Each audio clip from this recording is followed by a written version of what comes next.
I'm here with Reverend Forbes Montaga, who is the National Director of Christian Care for the Zimbabwe Council of Churches, the Conference Secretary for the Zimbabwe West Annual Conference, a member of the Connectional Table, and a member of the Worldwide Nature of the Church Committee. I've asked him to come and have a conversation with me today about the global church. How do you hear this conversation about change? What are your thoughts about that?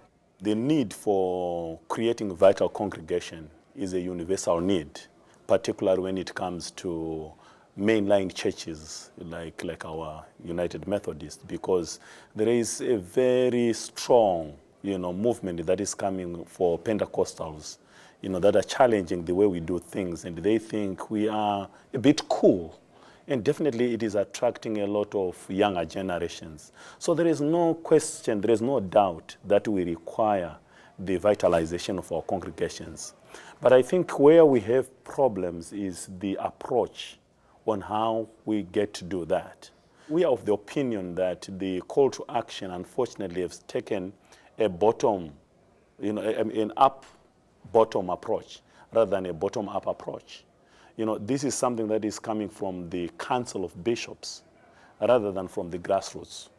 And we do think there is something wrong with that, because it unfortunately began to be perceived as an issue of power rather than an issue of reformation. I do think also that they did not, get enough views outside the United States. So if you could remember that even the IOT itself does not include people from outside the United States. So for that reason, they've domesticated their response to probably the issues that are happening in the States, but they did not hear really the issues that are affecting the churches in Africa or in the Philippines or even in Europe.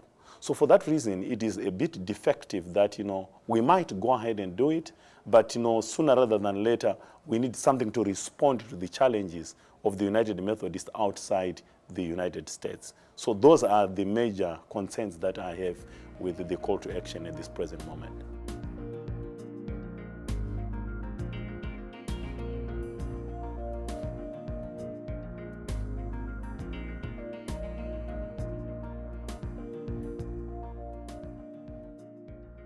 So you really find that the Book of Discipline allows central conferences to adopt certain sections of the Book of Discipline to suit their cultural context.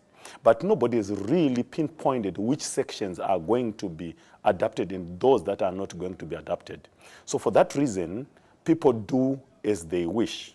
So what we are trying to do as a committee is to say, let's agree on those things that are common to everybody. And definitely, issues like the status of women cannot be segregated to say it is a cultural issue, it is a human right issue. So I want to think that this approach will actually then, empower the church to question each component of the connection. To say in Africa, when you treat issues about children, is it a cultural issue or it is a human right issue? It is an issue to say everybody was created in the image of God. The issues that are really doctrinal and those things that we think pertain to the real status of a human being, those belong to the church. So I think our approach instead will actually make sure that there is nobody who hide behind a certain culture to do things that are anti-gospel. That's the way I look at it.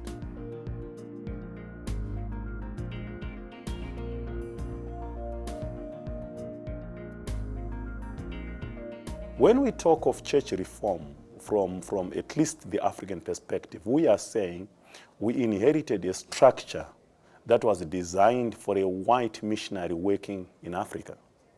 And you really see that the way power was structured was in such a way that the leadership of the church was not accountable to Africa, but it was accountable to the sending church, which is going to be sending the missionary. Probably this is why the Central Conference sits after the General Conference. It doesn't feed into the discussions at the General Conference, but it is by design intended to implement what has been decided already by the General Conference. So the first thing that we're talking about is that the structure itself was made in such a way that Central Conferences are just implementers of what has already been decided. Our bishops do not feel they are accountable to Africa. Rather, they think they are accountable here because this is where their money is coming from. This is where the money issue and the power game comes in. We cannot hold our leaders accountable because they don't feel like they are answerable to the people on the ground. So that is the first thing that we think needs to be addressed when you talk about, the issues of power. So then connected to that, it is an issue of perception. Do people in the US, especially the white, believe that Africans are as intelligent as they are? That is the question. Unfortunately, you find that even if an African is a graduate of Harvard, he is not considered as intelligent as any other graduate from Harvard. So this is where we say racial prejudice, comes into play, something that we don't expect from the church. Africa is not perfect. Our major, problem is tribalism. And the danger of tribalism is that the United Methodists, say in Zimbabwe, might be perceived as a church that belongs to a certain tribe. And it makes it very difficult for other tribes to join it. I'll give you an example in Zimbabwe. Zimbabwe, we know, for example, that 80% of Zimbabwe is known as Shona, but 20% is known as Ndebele. As we speak today, we do not have Ndebeles in the United Methodist Church because in their perception, United Methodist is a Shona church.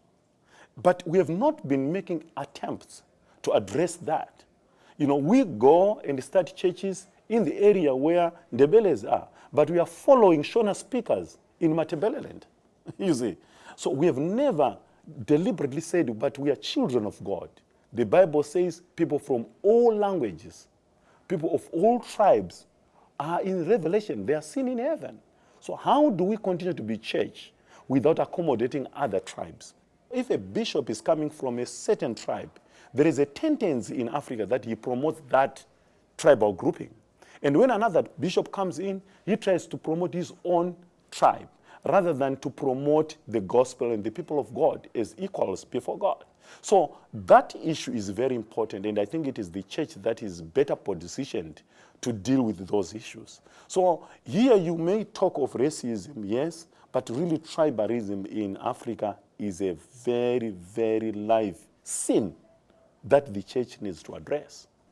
So we would have thought that if the call to action had opened up, we could now have addressed all these issues and then try to say, together with the worldwide nature, how then do we begin to be a worldwide church where we have different races, we have different tribes, we have different kind of people? How all of us do we come together to form a real worldwide church? So at this point in time, it is those in power that are trying to change things, and I suspect to their advantage, and that's the danger that we have.